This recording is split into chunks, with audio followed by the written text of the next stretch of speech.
Hi friends, welcome back to my YouTube channel Paramatma Jodi logs Kannada. ಎಲ್ಲರೂ ಹೇಗಿದ್ದೀರಾ? ಎಲ್ಲರೂ ಚೆನ್ನಾಗಿದ್ದೀರಾ ಅಂತ ಅಂದ್ಕೊತೀನಿ. ನಾನು ಕೂಡ ತುಂಬ ಚೆನ್ನಾಗಿದ್ದೀನಿ. ತುಂಬ ದಿನ ಆದಮೇಲೆ ಒಂದು ವೀಡಿಯೋ ಅಪ್ಲೋಡ್ ಮಾಡ್ತಾಯಿದ್ದೀನಿ ನಿಮ್ಮ ಮುಂದೆ. ನೀವೆಲ್ಲ ಬೇಕ್ರಿಲಿ ಹೋಗಿ ದುಬಾರಿ ಬೆಲೆಯ ಸ್ವೀಟ್ ತೊಗೊತಿರಲ್ಲ, ಅದನ್ನ ನಾವು ಮನೇಲೇ ಹೇಗೆ ಮಾಡೋದು ಅಂತ ಹೇಳ್ಬಿಟ್ಟು ನಿಮಗೆ ತೋರಿಸ್ಕೊಡೋಣ ಅಂತ ಬಂದಿದ್ದೀನಿ. ನೋಡಿ, ನಿಮ್ಮ ಮನೇಲಿ ಆಲ್ಮೋಸ್ಟ್ ಎಲ್ರಿಗೂ ಗೊತ್ತಿರೋಂಗೆ ಪುರಿ ಇರುತ್ತೆ, ಚರ್ಮುರಿ. ಸೊ ಅದರಿಂದ ಒಂದು ದುಬಾರಿ ಬೆಲೆಯ ಸ್ವೀಟ್ ಹೇಗೆ ಮಾಡೋದು ಅಂತ ಹೇಳ್ಬಿಟ್ಟು ನೋಡೋಣ ಬನ್ನಿ.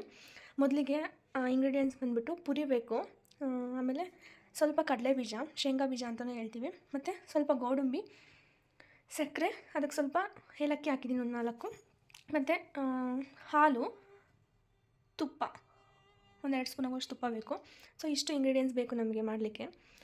ಶೇಂಗಾನು ಮತ್ತು ಗೋಡಂಬಿನೂ ಸ್ವಲ್ಪ ಸ್ವಲ್ಪ ತೊಗೊಳ್ಳಿ.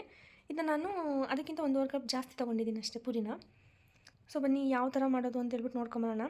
ಸೊ ಅದಕ್ಕೂ ಮುಂಚೆ ಇನ್ನು ಯಾರೆಲ್ಲ ನನ್ನ ಚಾನಲ್ನ ಸಬ್ಸ್ಕ್ರೈಬ್ ಆಗಿಲ್ಲ, ಸೊ ಪ್ಲೀಸ್ ಬೇಗ ಹೋಗಿ ನನ್ನ ಚಾನಲ್ನ ಸಬ್ಸ್ಕ್ರೈಬ್ ಮಾಡ್ಕೊಳ್ಳಿ. ವಿಡಿಯೋ ಇಷ್ಟ ಆದರೆ ಲೈಕ್ ಮಾಡಿ, ಶೇರ್ ಮಾಡಿ, ಕಮೆಂಟ್ ಮಾಡಿ. ಮೊದಲಿಗೆ ಒಂದು ಬಾಣಲಿಗೆ ಪುರಿನ ಹಾಕ್ಕೊಂಡು ಸ್ವಲ್ಪ ಹುರ್ಕೊಳ್ಳಿ, ಒತ್ತಿಸ್ಬೇಡಿ. ಒಂದು ಮೀಡಿಯಮ್ ಫ್ಲೇಮಲ್ಲಿ ಇಟ್ಕೊಂಡು ಹುರ್ಕೊಳ್ಳಿ.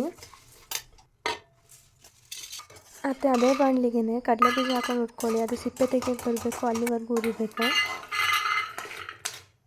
ಮತ್ತು ಗೋಡಂಬಿನೂ ಸ್ವಲ್ಪ ಫ್ರೈ ಮಾಡ್ಕೊಂಡು ತೆಗೆದಿಟ್ಕೊಳ್ಳಿ.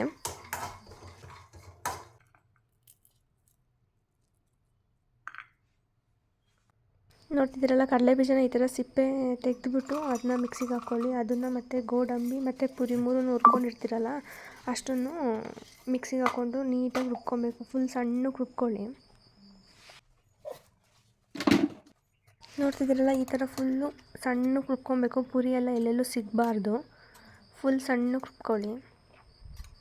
ಅದನ್ನ ತೆಗೆದಿಟ್ಕೊಂಡು ಮತ್ತೆ ಅದೇ ಜಾರಿಗೆನೇ ಸಕ್ಕರೆ ಮತ್ತು ಏಲಕ್ಕಿ ಇಟ್ಟಿದ್ವಲ್ಲ ಅದನ್ನ ಹಾಕ್ಕೊಂಡು, ಸಕ್ಕರೆ ಮತ್ತು ಏಲಕ್ಕಿನೂ ಕೂಡ ಪೌಡರ್ ಮಾಡ್ಕೊಬೇಕು. ಅದ್ರ ಜೊತೆಗೆ ಹಾಕ್ಕೊಂಡು ಮಿಕ್ಸ್ ಮಾಡ್ಕೊಳ್ಳಿ ಸಕ್ಕರೆ ಪೌಡರ್ನೂ. ಸ್ವಲ್ಪ ಸ್ವಲ್ಪನೇ ಹಾಲು ಹಾಕ್ಕೊಂಡು ನಾವು ಚಪಾತಿ ಹಿಟ್ಟು ಕಲಿಸ್ತೀವಲ್ಲ ಆ ಥರ ಇದನ್ನ ಕಲಿಸ್ಬೇಕು. ಗಟ್ಟಿ ಕಲಸಿ ತೆಳ್ಳಗೆ ಮಾಡ್ಕೊಬೇಡಿ,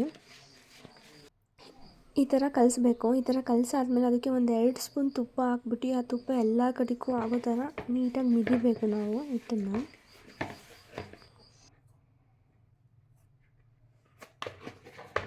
ಕಲಸಿರ್ತೀವಲ್ಲ ಹಿಟ್ಟನ್ನ ನೀಟಾಗಿ ಒಂದು ಬಾಕ್ಸಿಗೆ ಹಾಕ್ಬಿಟ್ಟು ಎತ್ತಿಡಬೇಕು.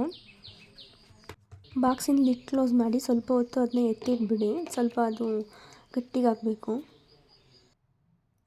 ನಾನೊಂದು 30 to 45 ಮಿನಿಟ್ಸ್ ಎತ್ತಿಟ್ಟಿದ್ದೆ. ಅದಾದಮೇಲೆ ನಮಗೆ ಯಾವ ಶೇಪಲ್ಲಿ ಬೇಕೋ ಆ ಶೇಪಲ್ಲಿ ಅದನ್ನ ಕಟ್ ಮಾಡ್ಕೊಳ್ಳಿ. ತುಂಬ ಚೆನ್ನಾಗಿ ಬಂದಿತ್ತು ಟೇಸ್ಟ್ ಅಂತೂ. ಒಂದು ಸಲ ಟ್ರೈ ಮಾಡಿ ಮನೇಲಿ. ಅಂಗಡಿಲಿ ಅಷ್ಟೊಂದು ದುಡ್ಡು ಕೊಟ್ಟು ತೊಗೊಂಬರ್ತೀರಲ್ಲ ಅದೇ ಥರನೇ ತುಂಬ ಚೆನ್ನಾಗಿರುತ್ತೆ. ಟೇಸ್ಟ್ ಅಂತೂ ನಮಗಂತೂ ಸಿಕ್ಕಾಪಟ್ಟೆ ಇಷ್ಟ ಆಯಿತು.